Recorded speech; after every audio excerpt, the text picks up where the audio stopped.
Bonjour à toutes les mamans et tous les papas qui vont tomber sur cette vidéo. Alors, cette vidéo va concerner les jouets pour bébés, pour enfants en général, mais plus particulièrement pour les bébés. Alors, ça fait longtemps que je n'ai pas fait de vidéo dans cette playlist là, donc grossesse, maman, enfant.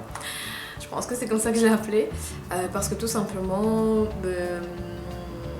c'était l'été et que j'avais besoin de faire des vidéos qui ne sont pas lourdes en fait. Voilà, c'était la période de ma vie comme ça. Et aussi parce que tout simplement pour parler des cheveux, qui est mon autre playlist, les cheveux crépus, j'avais besoin d'avoir mes cheveux. Et comme j'étais pas tressée, etc., j'avais besoin de faire toutes ces vidéos à ce moment-là parce que voilà, si je veux parler de cheveux et que par exemple je porte des tresses, voilà, moi je trouvais que ça faisait pas trop sens. Voilà, donc c'était pour vous dire que si vous étiez abonné à ma chaîne pour plutôt les sujets maman, enfant, etc., eh bien je suis de retour et dorénavant j'essaierai de faire, d'alterner un peu plus entre les playlists. Et c'était d'ailleurs mon idée de départ, mais voilà, ça s'est fait comme ça pendant l'été. Je ne vais pas vous parler de quel jouet, à quel âge, ou quel jouet j'ai préféré pour ma petite, etc. Parce qu'il y a énormément de sites qui parlent de ça. Il suffit de taper sur Google et vous aurez tout plein de sites par rapport à ça. D'ailleurs, c'est ce que j'ai fait pour préparer cette vidéo. Et alors, la première chose qui m'a frappée, c'est dans les premiers sites que l'on voit, on dit la phrase suivante: les jouets sont indispensables au développement de votre enfant. Alors, cette phrase est très dangereuse parce que ce n'est pas les jouets qui sont indispensables au développement de l'enfant, c'est la stimulation qui est indispensable. Donc voilà, donc en fait ce sera ça le sujet de ma vidéo, c'est que je pense qu'on essaie de nous faire croire qu'il nous faut tel jouet pour cet âge, pour que notre enfant se développe bien. Et c'est de ça dont je voudrais parler. Et d'un autre sujet qui est la surstimulation. Voilà, donc si ça vous intéresse, continuez à regarder.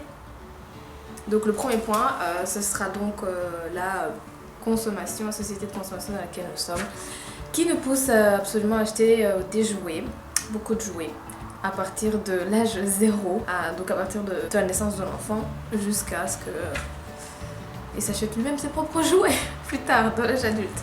Pour préparer cette vidéo, j'ai été sur ces fameux sites, j'ai tapé dans Google jouets, bébés, etc. Et une chose qui interpelle, c'est dans les premiers sites, on voit qu'ils disent que les jouets sont indispensables donc au développement de l'enfant. Ça c'est la première chose. Deuxième chose qui m'a interpellée, c'est que tous ces sites sont bondés de publicité. Je ne suis pas une extrémiste de genre non, il ne faut pas acheter de jouets, vous pouvez fabriquer vos jouets vous-même, vous n'avez pas du tout besoin de jouets, etc. Je ne suis pas non plus dans ça, quoique fabriquer ses propres jouets, c'est chouette. Mais je voudrais ici en fait que on s'arrête un petit instant. Déjà, pour parler de l'importance du jouet. De 0 jusqu'à 5-6 mois, je pense que si l'enfant n'a même aucun jouet, c'est vraiment pas un problème. Jusqu'à 3 mois à peu près, si je me souviens bien, le bébé ne voit même pas plus loin que quelques centimètres au-delà de ses yeux. Tout ce dont il a besoin, c'est votre voix, votre toucher, votre regard. Ah, il n'a vraiment pas une utilité d'utiliser des jouets. À partir de là, 4 mois, 5 mois, 6 mois, oui, c'est autre chose. Je suis dans un groupe Facebook pour maman, etc. On échange, on fait part des petits problèmes qu'on pourrait avoir, des petites maladies, des petits bobos, des petits conseils, etc.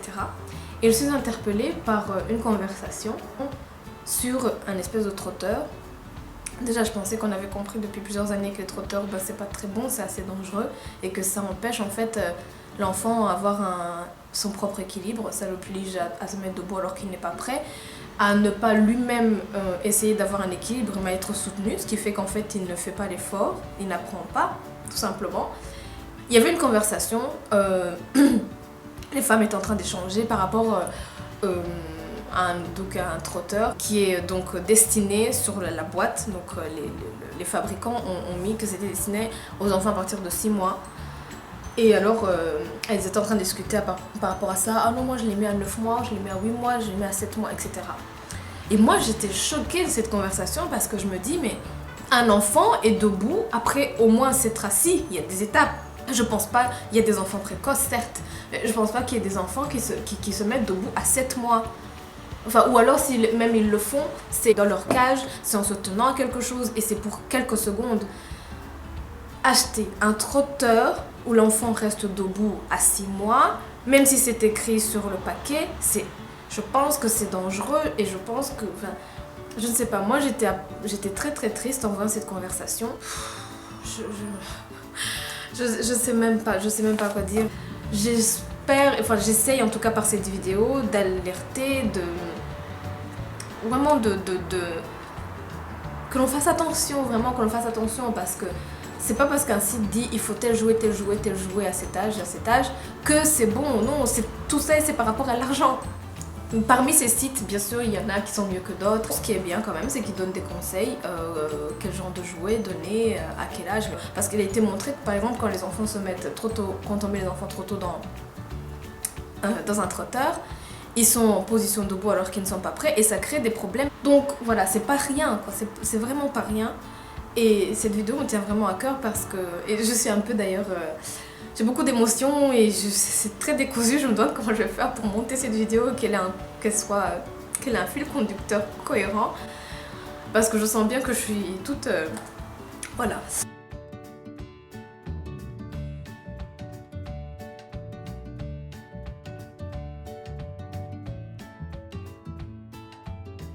Et ce que je voudrais dire aussi par rapport aux jouets, par exemple le mobile.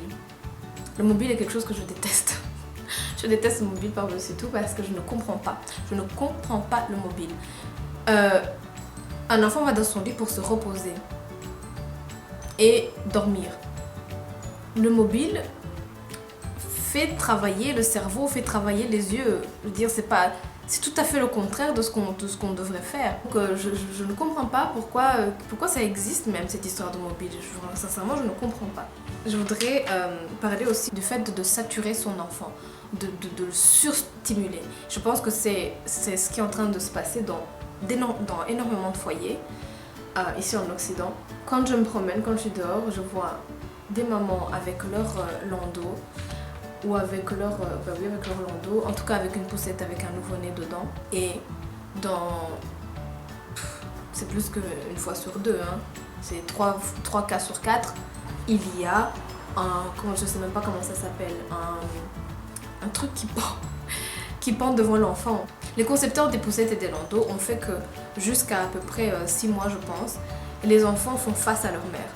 Pourquoi? Parce que des études psychologiques ont été faites, etc. par rapport au développement de l'enfant. Et de toute façon, on le voit quand on est maman. L'enfant a besoin absolument de se plonger son regard sur le visage de sa maman. Encore plus s'il est dehors. Il entend des choses, il voit des choses, il sent bien qu'il n'est pas dans son milieu naturel, à savoir la maison. Donc ça peut créer une certaine angoisse, etc. Et voir le visage de la mère, je me souviens aussi de mes cours de psycho, ça crée un sentiment de bonheur à l'enfant. Et aussi bien sûr un sentiment de sécurité. Donc ces espèces de trucs qui pendent devant l'enfant, ça l'empêche déjà d'avoir accès au visage de sa maman. Deuxièmement, c'est encore une fois une surstimulation. Il est déjà dehors, il y a plein de choses, il y a des odeurs, il y a des camions, il y a des voitures, il y a des gens qui parlent par-ci, par-là. Et lui, il a ce truc-là, enfin, je sais pas. Moi, ça me dérange. Je me dis que ça doit déranger les pauvres petits bébés. Je pense que encore une fois, je suis pas contre ça, je suis pas contre le pendatif, mais je sais même pas comment ça s'appelle, on va l'appeler pendentif. Je pense que c'est bien de l'utiliser le temps que vous rentrez à la maison ou que vous soyez dans un endroit tranquille pour le sortir de la poussette. Voilà, comme ça l'occupe un peu, ça lui donne autre chose à voir et ça l'occupe un peu. Mais ces trucs-là sont là tout le temps, quoi. Ils sont attachés là-dessus et ça reste comme ça pendant toute la balade. Je trouve ça vraiment très dommage. Voilà. Et ça m'amène à l'importance pour moi de permettre à l'enfant de s'ennuyer, tout simplement. Laissons ces enfants tranquilles.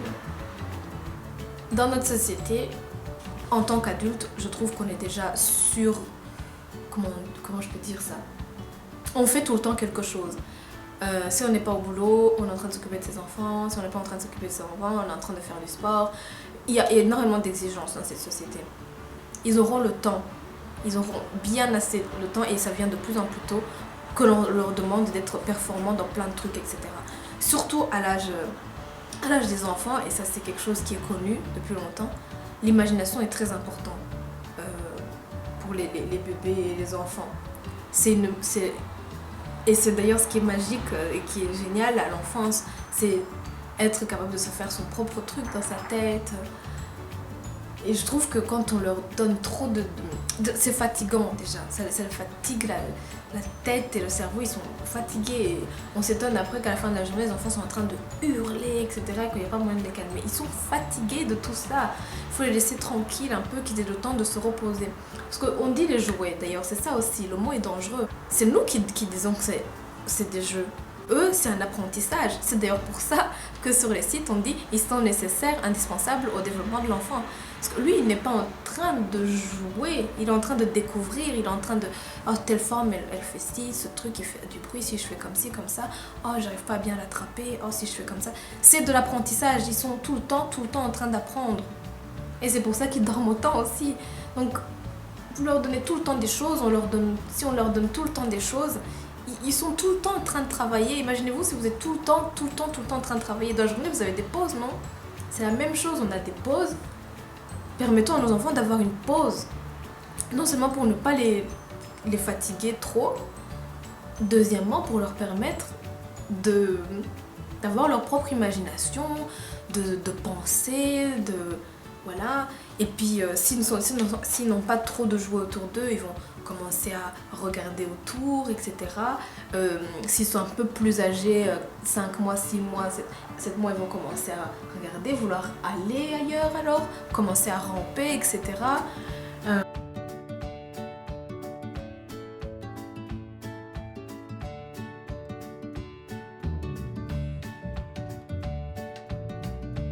Voilà, moi je pense que c'est une très très mauvaise chose de donner trop de jouets, etc. Et voilà, je ne sais pas si je vais arriver à monter cette vidéo correctement parce que c'est un sujet, je suis un peu émotionnelle là-dessus.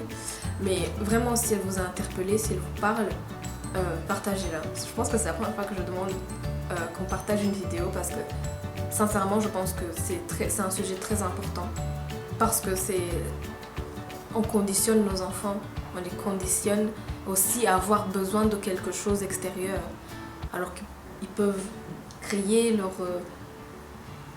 créer dans leur cerveau, bouger, aller s'amuser avec ci et ça, que d'avoir tout le temps besoin de quelque chose d'externe aussi. C'est ça aussi le problème.